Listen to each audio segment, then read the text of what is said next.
নমস্কার, VTV prime time Bangla খবরে আপনাদের স্বাগত জানাই। আমি বিভূতি মজুমদার। প্রথমেই সংবাদ শিরোনাম।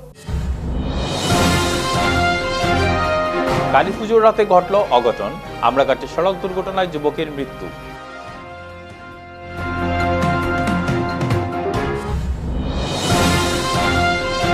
উদারবন ভিআইপি সড়ক নির্মাণে নিম্নমানের কাজের অভিযোগ, নির্মাণের 1 মাসের মাথায় ভেঙে পড়ল ডিভাইডার।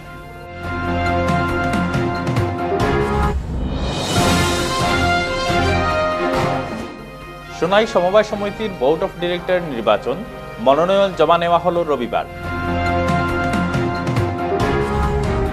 এবারে যাচ্ছি বিস্তারিত খবরে। কালীপুজোর রাতে আমরাঘাটে সড়ক দুর্ঘটনায় মৃত্যু হয়েছে এক যুবকের। মৃত্যু হওয়া যুবকের নাম লক্ষণ দাস, বয়স 19 বছর, বাড়ি আমরাঘাট সংলগ্ন গঙ্গানগর 7ম খণ্ড গ্রামে। ঘটনার বিবরণে জানা গেছে, আমরাঘাটের একটি চায়ের দোকানে কাজ করত লক্ষণ। এ অবস্থায় শনিবার কালীপুজো উপলক্ষে তাড়াতাড়ি বাড়ি যেতে রওনা হয়। গঙ্গানগর তেমাথায় সাইকেল নিয়ে রাস্তা পার করার সময় মতিনগর থেকে আমরাঘাটগামী AS11 N7201 নম্বরের একটি স্কুটি তাকে ধাক্কা দিলে সে রাস্তায় পড়ে গুরুতর আহত হয়। শেষে শিলচর মেডিকেল কলেজে নিয়ে গেলে তার মৃত্যু হয়। রবিবার ময়নাতদন্ত শেষে মৃতদেহ বাড়িতে এনে শেষকৃত্য সম্পন্ন হয়েছে। এদিকে একটি তরতাজা যুবকের মৃত্যুতে গোটা এলাকায় শোকের ছায়া নেমে এসেছে। জানা গেছে, অভিশপ্ত স্কুটিটি জব্দ করেছে কচুদরম পুলিশ। আমরাঘাট থেকে ভিটিভি প্রতিনিধি বিক্রম বিজয় দাসের রিপোর্ট।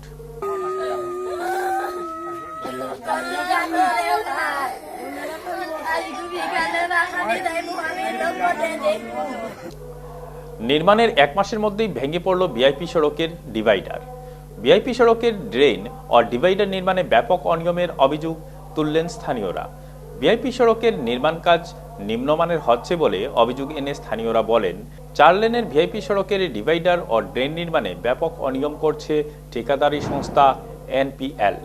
সাধারণ মানুষের চোখে ধুলো দিয়ে বালুর পরিবর্তে রাবিশ দিয়ে চলছে ড্রেন নির্মাণের কাজ। এ নিয়ে স্থানীয়দের পক্ষে প্রতিবাদ করলেও তাতে কর্ণপাত করেননি ঠিকাদার সংস্থা। তাছাড়া নির্মাণ কাজ চলা অবস্থায় বিভিন্ন অংশে নবনির্মিত ডিভাইডারে ফাটল দেখা দিয়েছে। এমনকি পানগ্রাম এলাকায় ডিভাইডারের একটি অংশ নির্মাণের 1 মাসের মধ্যে ভেঙে পড়েছে। এ নিয়ে তীব্র ক্ষোভ প্রকাশ করেন স্থানীয়রা। উদারবন থেকে ভিটিভি প্রতিনিধি নঈম হোসেন বড়ভুইয়ার রিপোর্ট। এটা তো 1 মাস হয়েছে মাত্র। যে রাস্তাটা যে ডিভাইডার ফাটিয়ে যাওয়া দিয়ে এটা তো তারা এমন অবস্থায় মানুষও চোখ তুলা দিয়ে কাজ করতে আছে যে বালুর জায়গা টোটাল রাবিশ দিতে আছে, যে বাট্টার যেটা রাবিশ ব্যবহার করা এটা অনেক সময় তারা কোয়া হয়েছে, এটা তারা পাত্তা দিচ্ছে না দিয়া এই অবস্থা। রাস্তা চালু হওয়া না সত্ত্বেও 15 দিনের মধ্যে ডিভাইডার ভাঙিয়া সব ফাটিয়া ভাঙিয়ে গেছে। ড্রেনের অবস্থা তো শোচনীয়। এটা তো ড্রেন প্রায় জায়গা তো মানে ঢুকি গেছে। আপনি কইটা চাইছেন যে কাজের যে পরিমাণ সিমেন্ট বালু পরিমাণ ঠিকমতো পড়ছে, এটা মাটির সঙ্গে যদি সিমেন্ট দেয় তো এটা কোনো কাজটা আর কিতা হইব, এটা তো আপনারাও বুঝতে পারবেন। সোনাই সমবায় সমিতির বোর্ড অফ ডিরেক্টর নির্বাচন নিয়ে মনোনয়নপত্র জমা নেওয়া হলো রবিবার। সমিতির কার্যালয়ে রিটার্নিং অফিসার জাকির হোসেন ও সহকারী রিটার্নিং অফিসার ফখরুল আলম চৌধুরী মনোনয়নপত্র গ্রহণ করেন। বেলা 11টা থেকে 2টো পর্যন্ত 15টি পদে 21 জন প্রার্থী মনোনয়ন জমা দেন। এ ব্যাপারে রিটার্নিং অফিসার ও সহকারী রিটার্নিং অফিসার জানান, 15 জন বোর্ড অফ ডিরেক্টর পদে 4 জন সবল শ্রেণীর ও 8 জন দুর্বল শ্রেণীর জন্য রয়েছে। এছাড়া 2টি পদ মহিলাদের জন্য ও 1টি অনুসূচিত জাতির জন্য রয়েছে। আগামী 17 নভেম্বর পর্যন্ত মনোনয়ন প্রত্যাহার করা যাবে। 25 November board of director member বাছাইয়ের জন্য নির্বাচন অনুষ্ঠিত হবে। সোনাই সমবায় সমিতিতে প্রায় 5000 ভোটার রয়েছেন বলে জানান তারা। সোনাই সমবায় সমিতি এতিয়ালৈকে আমাৰ 17জন দুৰ্বল শ্ৰেণী, 8জন সবল শ্ৰেণী, এজন আপোনাৰ চিডিউল কাষ্ট আৰু 3গৰাকী মহিলাৰ নমিনেশ্যন ছাবমিশ্যন হৈছে। সময় আমাৰ 2টা বজালৈকে আছে আৰু 2টা বজাৰ পিছত আমি স্ক্ৰুটিনি কৰি ফাইনেল কেণ্ডিডেটকে ডিক্লেয়াৰ কৰিম আৰু তাৰপিছতে আমাৰ আগামী 25 তাৰিখে ইয়াত ইলেকশ্যন আৰম্ভ হ'ব। বিজ্ঞপ্তি মতে আজকে নমিনেশন গ্রহণ করিয়ার এখন পর্যন্ত আমরা কাছে নমিনেশন জমা হয়েছে উইকার সেকশন অর্থাৎ দুর্বল শ্রেণী থেকে 8 জন 18 জন, আর সবল শ্রেণী থেকে 7 জন, আর ওমেন রিজার্ভ মানে মহিলা সংরক্ষিত আসন থেকে 3 জন জমা দিয়েছেন। এখন পর্যন্ত জমা দেওয়ার সময়সীমা হইল আজকে 2টা অক্টি পর্যন্ত। 2টার পরে আমরা টোটাল কতটা নমিনেশন পাইলাম তা জানতে পারবো। কিন্তু এখন পর্যন্ত টোটাল এই 3 ক্যাটাগরি 28 জন, কিন্তু এখন পর্যন্ত SC STর কোনো নমিনেশন করছে না, এটা রিজার্ভ আছে। নমিনেশনের ডেটটা আজকে পর্যন্ত 11 আর বুধ হইব 25 তারিখ 25/11। এবার 14ই নভেম্বর শিশু দিবস ও দীপাবলি উপলক্ষে বেসরকারি সংগঠন ফরএভার নাইট ফাউন্ডেশন এক ব্যতিক্রমী কার্যসূচি হাতে নেয়। সংগঠনের পক্ষে সোনাবাড়িঘাট, কচুদরম, স্বাধীনবাজার ও পানিবোরা কাটাখাল এলাকায় গরিব দুস্থ পড়ুয়াদের মধ্যে খাতা, কাগজ, কলম, ব্যাগ আদি স্টাডি ম্যাটেরিয়াল প্রদান করা হয়। মূলত দীর্ঘ লকডাউনের পর হঠাৎ করে স্কুল খুলে যাওয়ায় অনেক দুস্থ শিশুদের নানা অসুবিধা পোহাতে হচ্ছে। এই কথাটি মাথায় রেখে সংগঠনের পক্ষ থেকে 4টি স্থানে প্রায় শতাধিক শিশুদের মধ্যে এইসব সামগ্রী বন্টন করা হয়। উল্লেখ্য, গত 2 বছর ধরে এই সংগঠন নানাভাবে বিভিন্ন সমাজসেবামূলক কাজ করে যাচ্ছে। দিওয়ালির উপলক্ষে আমরা ফরএভার নাইটস ফাউন্ডেশন এবং আমাদের কিছু সহযোগী শিবম রয়, বাপ্টু দর, টিকু শুক্লা, সৌরভ সাহা, এই 4 জন আমাদের এই অ্যাক্টিভিটিটা করতে সাহায্য করেছেন।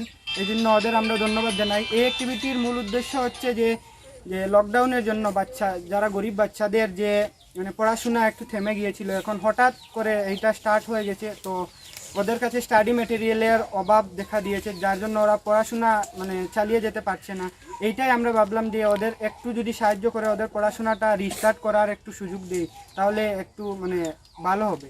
সেই জন্য আমরা এই কাজটা করা। তো এতে করতে আমাদের সৌরভ আর আমাদের কিছু শিবম রয়, বাপ্টু দর, টিকু শুক্লা, ওরা আমাদের পুরোই মানে এইটা স্পন্সার ওরাই করেছে। তো ওদেরকে আমি অসংখ্য ধন্যবাদ জানাই এবং অসংখ্য ধন্যবাদ জানাতে চাই আমাদের বিটিভির ফাউন্ডার বিভূতি মজুমদারকে। উনি আমাদের মানে প্রত্যেকটা জিনিসেই উনি আমাদের সাহায্য করেছেন, তো ওনাকে অসংখ্য ধন্যবাদ এবং ওনার জন্য এটা পসিবল হয়েছে। এবং আমাদের আরেকজন সঙ্গী অমিতাভ চন্দ্র, ও আমাদের সাহায্য করেছে, ওকে অসংখ্য ধন্যবাদ। এবং আমাদের পুরো ফরএভার নাইট এনজিওর তরফ থেকে ওদেরকে আমি স্বাগত জানাই যে আমাদের সঙ্গে আসো এবং এরকমের কাজে আমাদের সঙ্গে আরও জড়িত হও এবং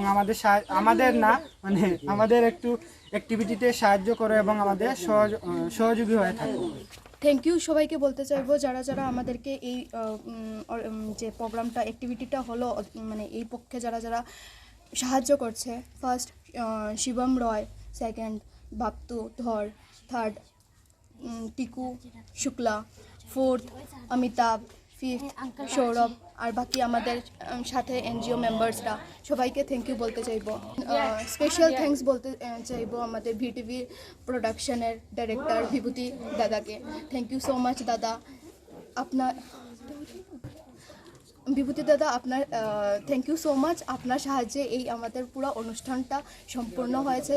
আর নেক্সট আমরা আজকের এই অ্যাক্টিভিটিতে মোর দেন আমরা 100+ বাচ্চাদেরকে স্টাডি মেটেরিয়াল পরিধান করতে পেরেছি। অ্যান্ড নেক্সট আমাদের আরও নেক্সট অ্যাক্টিভিটিতে আমরা চাইবো যে 500+ বাচ্চাদেরকে আমরা এইভাবে সাহায্য করতে পারি। ধন্যবাদ। All Cachar Karimganj Hailakandi student association আকসার উদ্যোগে আকসার প্রাক্তনীদের নিয়ে প্রাক্তনী আকসার বিজয়া সম্মেলন আজ এলোরা হেরিটেজে অনুষ্ঠিত হয়। এতে আকসার বিভিন্ন কর্মকর্তারা ও প্রাক্তনীরা উপস্থিত ছিলেন। প্রথমে উদ্বোধনী সঙ্গীত দিয়ে অনুষ্ঠানের সূচনা করেন গায়িকা সুস্মিতা হোম চৌধুরী। অনুষ্ঠানে উপস্থিত থেকে বক্তব্য রাখেন আকসার প্রতিষ্ঠাতা সভাপতি প্রদীপ দত্ত রায়, পার্থরঞ্জন চক্রবর্তী, মিহিরকান্তি সোম প্রমুখ।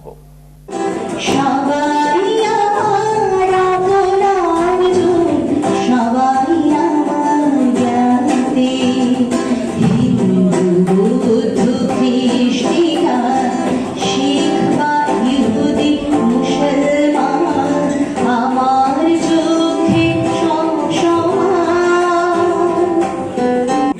লাঠিচার্জ, গ্রেফতার, পুলিশের গুলিতে মৃত্যু, বিভিন্ন ঘটনা হয়েছে, কিন্তু আমরা কখনো পিছনের দিকে তাকাইনি। আমাদের উপর রাজ্যিক বিশ্ববিদ্যালয় চাপিয়ে দেওয়া হয়েছিল, আমরা সেটাকে বর্জন করেছি। আমাদের উপর তারপর নেহরু ক্যাম্পাস চাপিয়ে দেওয়া হয়েছিল, সেটাকেও আমরা গ্রহণ করিনি। আমাদের একটি দাবি ছিল যে বরাক উপত্যকায় যেন কেন প্রকার আমরা কেন্দ্রীয় বিশ্ববিদ্যালয় চাই, কারণ তখন গুয়াহাটি এবং ডিব্রুগড় বিশ্ববিদ্যালয়ে আমাদের এই উপত্যকার ছেলেমেয়েরা পড়াশোনা করতে যেতে পারত না, তাদের সার্টিফিকেট ছিঁড়ে ফেলা হতো, তাদের উপর হামলা হতো, অত্যাচার হতো। তাই বাধ্য হয়ে আমরা অরুণচন্দ্র আইন মহাবিদ্যালয়ে বসে বরাক উপত্যকার সমস্ত কলেজের ছাত্র সংসদের সাধারণ সম্পাদক এবং সহসভাপতিকে নিয়ে বৈঠক করে আমরা আকশার জন্ম দিয়েছিলাম। বিধ্বংসী অগ্নিকাণ্ডে বসতবাড়ি পুড়ে ছাই হয়ে ব্যাপক ক্ষয়ক্ষতির শিকার হন নেতাইনগর জিপির বিষ্ণুগড়ের সাফাতুন্নেসা মজুমদার। মঙ্গলবার সন্ধ্যা 6:30 নাগাদ বিধ্বংসী অগ্নিকাণ্ডে ব্যাপক ক্ষয়ক্ষতিতে নিমিষের মধ্যেই সাফাতুন্নেসার অবস্থা অসহায় হয়ে ওঠে। অগ্নিকাণ্ডের ঘটনার 6 দিনের মধ্যেই প্রধানমন্ত্রী আবাস যোজনার অধীনে সাফাতুন্নেসার ঘরের আনুষ্ঠানিকভাবে শিলান্যাস করেন হাইলাকান্দি জেলা পরিষদ সভানেত্রীর প্রতিনিধি তথা সমাজকর্মী মাসুক আহমেদ বড়বুইয়া। এতে উপস্থিত ছিলেন নেতাইনগর জিপির GRS Tajuddin Laskar, accountant Nasmul Hossain Laskar, AP সদস্যার প্রতিনিধি আব্দুল সালাম বড়বুইয়া, জিপি সদস্য জাকির হোসেন বড়বুইয়া প্রমুখ। জেলা পরিষদ চেয়ারম্যানের প্রতিনিধি মাসুক আহমেদ বড়বুইয়া ডেভেলপমেন্ট ফান্ড থেকে অগ্নিকাণ্ডে ক্ষতিগ্রস্ত অসহায় মহিলাকে অর্থ সাহায্য করার জন্য নিতাইনগর জিপির সচিবকে পরামর্শ দেন। তো এখানে একটা কথা হয়েছে যে এই বিষ্ণুগড় গ্রামের আমরা এখন যেখানে দাঁড়িয়ে আছি সেখানের এই ঘরের মালিকের নাম হচ্ছে সাফাতুন্নেসা মজুমদার। ওনার স্বামী ছিলেন মৃত আব্দুল নূর মজুমদার। তো অত্যন্ত দুর্ভাগ্যের কথা, বিগত 2 তারিখ মঙ্গলবার রাত 6:15 সময় আকস্মিকভাবে বিদ্যুতের তার থেকে এখানে আগুন লেগে ঘরটা সম্পূর্ণভাবে বশীভূত হয়ে গেছে। অনেক ক্ষতি হয়ে গেছে। ওনার ঘরের যে আসবাবপত্র, ধান চাল, হাঁস মুরগ সহ ইত্যাদি যে সম্পূর্ণ আসবাবপত্র, এমনকি খাদ্য সামগ্রী পর্যন্ত, কাপড়, সব কিছু আগুনে পুড়ে ধ্বংস হয়ে গিয়েছে, ছাই হয়ে গিয়েছে। তখন এই অসহায় পরিবারের পাশে এই এলাকার নির্বাচিত জেলা পরিষদ সদস্যার প্রতিনিধি হিসাবে বা হাইলাকান্দি জেলা পরিষদের সভানেত্রীর প্রতিনিধি হিসাবে আমি নিজের দায়িত্ব মনে করে এখানে আমি সঙ্গে সঙ্গে খবর নিতে এসেছি। সঙ্গে ছিলেন ওই গাঁও পঞ্চায়েতের যিনি আঞ্চলিক পঞ্চায়েত সদস্য, জিপি সভানেত্রীর আঞ্চলিক পঞ্চায়েতের সদস্যার প্রতিনিধি আব্দুল সালাম ভাই এবং জিপি সভানেত্রীর প্রতিনিধিও সেদিন ছিলেন, এখানে এসেছিলেন। স্থানীয় পঞ্চায়েত সদস্য আমার জাকির ভাই সহ এলাকার যে সমস্ত মুরব্বী বা যুবক ভাইরা এই পরিবারের সাহায্যের জন্য যেভাবে এগিয়ে এসেছেন, আজকে আমি আপনাদের মাধ্যমে এলাকাবাসীকে ধন্যবাদ দিচ্ছি। এবং এখানে একটি কথা, এই বর্তমানে এই গৃহটি নির্মাণে এই গাঁও পঞ্চায়েতের যারা সরকারি কর্মচারী, যেমন কিছুক্ষণ পূর্বে এখানে আমাদের এই গাঁও পঞ্চায়েতের যিনি অ্যাকাউন্টেন্ট উনিও ছিলেন, বর্তমানে আমাদের সঙ্গে আছেন জিপির যিনি জিআরএস তাজউদ্দিন লস্কর, উনিও আছেন। তো উনারাও এই বিপদের সময়ে জিপির কর্মচারী হিসাবে আমাদের প্রতিনিধিদের পাশাপাশি উনারাও এসে সাহায্য করছেন, যেটা অত্যন্ত ধন্যবাদের কথা।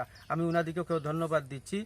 এবং তৎসঙ্গে আমি জিপির যিনি সচিবের কাছে একটা দাবি দিয়েছি যে জিপির ডেভেলপমেন্ট ফান্ড থেকে এই অসহায় পরিবারকে যাহাতে কিছুটা আর্থিক সাহায্য দেওয়া হয়। রামমানিকপুর সমাজ কল্যাণ সংঘের সীমানা দেয়াল নির্মাণ কাজের সূচনা হলো রবিবার। এদিন সীমানা দেয়াল নির্মাণ কাজের শিলান্যাস করেন সোনাই সার্কেল অফিসের বড়বাবু নিরঞ্জন দাস। এতে উপস্থিত ছিলেন পাটোয়ারি মৃণালকান্তি দাস, ক্লাবের সভাপতি সঞ্জীব যাদব, সাধারণ সম্পাদক সত্যব্রত কর, প্রণয় শুক্লবৈদ্য, মৃদুল শুক্লবৈদ্য, কাজল দেবরায়, গ্রুপ সদস্য সনৎ শুক্লবৈদ্য, শঙ্কর দাস, কৌশিক দাস, মনিটরিং কমিটির চেয়ারম্যান ফয়জুল হক মজুমদার, খোকন গঞ্জু প্রমুখ। উল্লেখ্য, পালংঘাট উন্নয়ন খণ্ডের অন্তর্গত মোহনখাল রামমানিকপুর জিপির চতুর্দশ অর্থ কমিশনের 2018-19 অর্থ বছরের দ্বিতীয় কিস্তি থেকে সীমানা দেয়াল নির্মাণের জন্য 1 লক্ষ টাকা মঞ্জুর করা হয়। পঞ্চায়েতের অধীনে 2018-19 অর্থ বছরের দ্বিতীয় পর্যায়ের একটা আর্থিক অনুদান দিয়ে 14 ফাইন্যান্সের অধীনে এই অনুদানটা চতুর্দশ বিত্তীয় বর্ষের অধীনে চতুর্দশ বিত্তীয় আয়োগের অধীনে 1 লক্ষ টাকার একটা আর্থিক অনুদান এই মোহনখাল রামমানিকপুর গাঁও পঞ্চায়েত এলাকার অধীনস্থ আমাদের এই রামমানিকপুর সমাজ কল্যাণ সংঘ একটা বেসরকারি প্রতিষ্ঠান। এই বেসরকারি প্রতিষ্ঠানে এই অনুদানটা মঞ্জুরি পেয়েছিল এবং আজকে আনুষ্ঠানিকভাবে সেই উৎসাহ ও উদ্দীপনার মধ্য দিয়ে শনিবার রেল শহর বদরপুরে কালীপূজা ও দীপাবলি উৎসব পালিত হয়। যদিও কোভিড প্রটোকলের জন্য এবার অন্যান্য বছরের মতো জাঁকজমক ছিল না, তবে শনিবার গভীর রাত পর্যন্ত বদরপুরের বিভিন্ন পুজো মণ্ডপে পূজার্চনা অনুষ্ঠিত হয়। মণ্ডপ সহ সড়কে ছিলেন প্রচুর দর্শনার্থীরা। এছাড়াও দীপাবলি উপলক্ষে শহরের প্রায় প্রতিটি বাড়ি সেজে উঠেছিল আলোকের রোশনাইয়ে। চলুন দেখা যাক আমাদের বদরপুর প্রতিনিধি প্রীতিতোষ বণিকের ক্যামেরায় তারই কিছুটা দৃশ্য।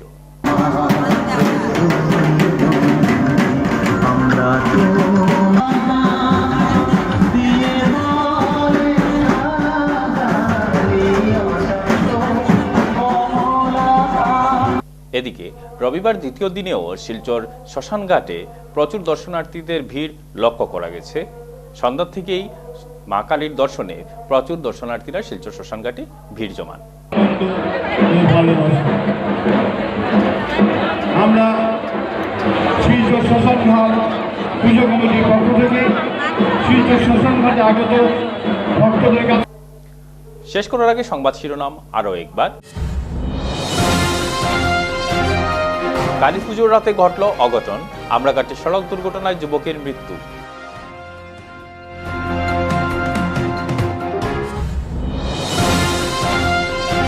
উদারবন ভিআইপি সড়ক নির্মাণে নিম্নমানের কাজের অভিযোগ, নির্মাণের 1 মাসের মাথায় ভেঙে পড়ল divider.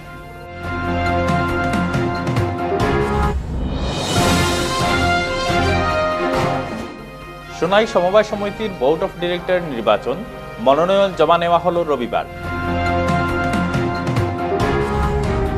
BTV prime time Bangla খবর আজ এ পর্যন্তই। নমস্কার।